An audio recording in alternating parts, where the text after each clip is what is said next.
Now, I alluded to the Casey Anthony case earlier, just seconds ago. And most of the country's been following it, probably most of the world.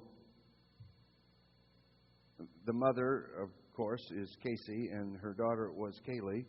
And for some reason, Mom didn't report the fact that her daughter was missing for 30 days, which has outraged the country because no decent mom would do such a thing. Turns out it was the grandparents who reported it, not the mother.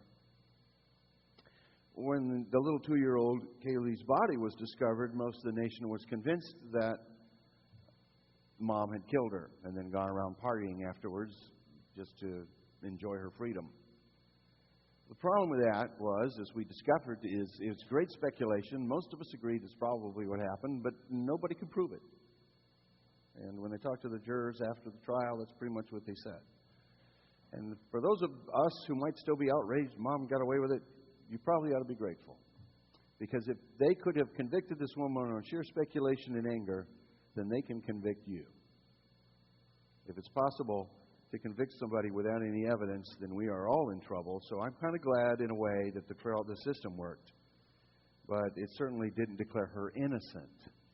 And that's why there's a God, because God will take care of real justice eventually. And all of us will stand before His bar, and nobody will be able to get off because there isn't enough evidence. There'll be plenty of it, because God knows everything. But there is one thing the trial proved, and without any doubt. The Anthony family was sick from top to bottom. Very, very unhealthy. It was all messed up. It was really hard to tell. That's part of the reason they couldn't convict her. They couldn't decide who the bad guys were. Was it Dad? Was it Mom? Who was it? Was it Grandpa? So that made me think, because I have a family here that we're going to talk about that makes the Anthony family look kind of normal. There's no doubt about it that family of origin leaves an indelible mark on us, whether for good or bad. Of course, God is able to overcome that. It's true that sometimes being raised in a certain way can mess you up. Oh, yes, I know. I feel the same way. He's saying, get me out of here. See, he got quiet as soon as they picked him up. I hope you're going to be okay. I've talked to people whose families are incredibly evil. And in talking to them, I wonder how they're standing. How is it that you are even normal? How come you aren't completely crazy? But they're not. And it's partly because God's able to overcome the harm that's caused by our childhood, and there isn't anything that He can't heal if we turn to Him. And they're the evidence of it. And sometimes, in fact, once He heals us, we use that to help the others heal. So I wish that He would prevent evil in the first place. There are a lot of people who are angry at God because when they were kids, He didn't do anything for them. He didn't come through when they were being harmed. And I understand how that feels, and I can imagine that there are a lot of children who are praying to God right this moment about things that are happening in their little lives, and it must grieve His heart. And you wonder why He doesn't do anything. Why doesn't He fix it? Well, the problem is in order to fix it, He has to judge the world. He's got to not just end the evil in that home, He's got to end the evil in every home. And to end the evil in every home, and to be just, He has to call the whole world to account. And one day He's going to do that. But in the meantime, there's this story right in front of us in the Bible. Another messed up family. Everybody in it distrusts everybody else, which you're going to see as we go. Lies flow like water. Deceit is expected. Everyone thinks the other person is going to lie to them. It's anticipated. This is the family descended directly from Abraham. This is the family that will be of the patriarch, Isaac. This family is the family from which eventually Messiah will come.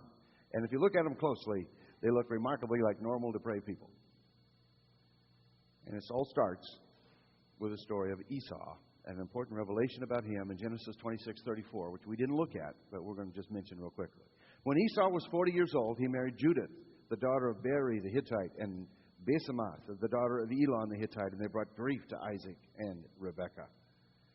Now, that's the intro to the story. It's very, very important. It's the key to understanding what happens next, and if you don't read that verse, you don't understand very much what happens next. What intrigued me as I read the story, the rest of it in Genesis chapter 27, is how commentators really get upset about this story. And there are a variety of opinions. Strong emotions. They have trouble deciding who the villain is. The guy who gets the most votes for villain of the story is Jacob. He's the deceiver. That's what his name means, you know. Jacob means crook, means con man. Well, no, it doesn't actually. Can you imagine having a child and, oh, what a cute baby. What shall we name him? Let's name him Con Man. Obviously, they didn't call him that. They called him Jacob, which means he grabs the heel. And they named that after the fact that when he came out, he's unusual. Twins usually aren't born one right after another.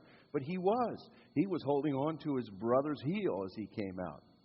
And they thought that was remarkable. So they named him Jacob, which means he grabs the heel. But later on, his name is redefined. Do you know who redefined his name and decided that it meant crook? His brother, Esau. And yet that definition is the one that stick to poor Jacob the rest of his life. Very few people blame Isaac in this story. He's a defenseless old man. Some people blame Rebekah. She's a deceiving, clever, faithless woman. But mostly it's Jacob. He gets the blame. He's the bad guy. And as I read that, I thought, I wonder if there isn't a hint of anti-Semitism here, because Jacob ultimately is the one from whom the Jewish race will come. And besides, the Bible only blames one person. The Bible condemns one person. Esau. And that's how the story starts. He's an uncouth man. He has no spiritual interest at all. He doesn't value God except as a power to use for his own benefit. The heritage of the family was useless to him. He could care less about their spiritual future. It didn't bother him that his family believed and he didn't. He looked for pleasure. He wanted to test his skills against the world. He wanted to go out and see how tough and competent he was. Life on earth is all that mattered to him. Eternity didn't interest him. God didn't interest him. And he proves it. He marries 2 Hittite women. They both have pagan values. They don't worship the God of Abraham. They really grieve his parents, but they match him perfectly. He knew his dad's story. His dad's story is such that I'm sure Dad told it. He says, now, we sent a servant off to my father's family, and he asked God to show him the right woman, and your mother was the one. I'm sure he told him that story. We were very careful who we picked for me to marry. Esau ignored that. He knew about the creation account. They ever taught him about the creation account. The creation account, by the way, establishes monogamy. Adam and Eve. Not Adam and Eve, Julie, and Susan. Just Adam and Eve. So he knew about that, but he ignored that too. And he also knew about his dad. His dad had a brother, a half-brother named Ishmael, and that was just nothing but trouble for Isaac. He knew about that. He ignored that. He knew who the true and living God was. And he understood that that was a valuable part of his family's heritage, but he ignored that. His marriage was self-willed and rebellious, and he threw everything that the family valued out the window. And there are sometimes people who wonder, now, why did God choose Jacob over Esau? And there you go. God knew who Esau was.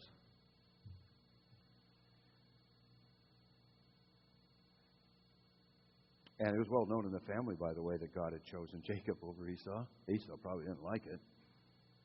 She had told Isaac, certainly the boys knew. And Esau kind of dealt with it, I think, by saying, well, I don't care. There's only one thing he cared about in this whole prophecy, and we'll see what that is as we get to it. He didn't care about the rest. So here's my points as we go. There's a long story. I'm going to go as fast as I can because I have a limited amount of time in order to get it done. Number one, don't assume that God feels the same way you do. Now, it came about when Isaac was old and his eyes were too dim to see that he called his older son Esau, and he said to him, my son, and he said to him, here I am. Isaac said, behold, now I am old, and I do not know the day of my death. I can tell you the day of your death if you want to know, Isaac. It'll be 43 years later. Now, then, please take your gear, your quiver, and your bow, and go out to the field and hunt game for me, and prepare a savory dish for me, such as I love, and bring it to me that I may eat, so that my soul may bless you before I die. Now, I've tried to understand Isaac's motive here. Isaac knew the prophecy that had been given about his boys. He knew what God had said would be, and here he is intentionally and deliberately acting contrary to what God had told him. That is hardly ever a good idea. But he's doing it. I'm trying to figure out what's he doing. It's very difficult to understand. I only assume that this is based on how Isaac feels. He loves his boy Esau. And I think he's gotten confused, and he decides that how he feels is how God feels. I love Esau, God loves Esau. Because otherwise, this is a really stupid thing he intends to do. You're acting in defiance of God, and you know better. And this is a very important matter. This is the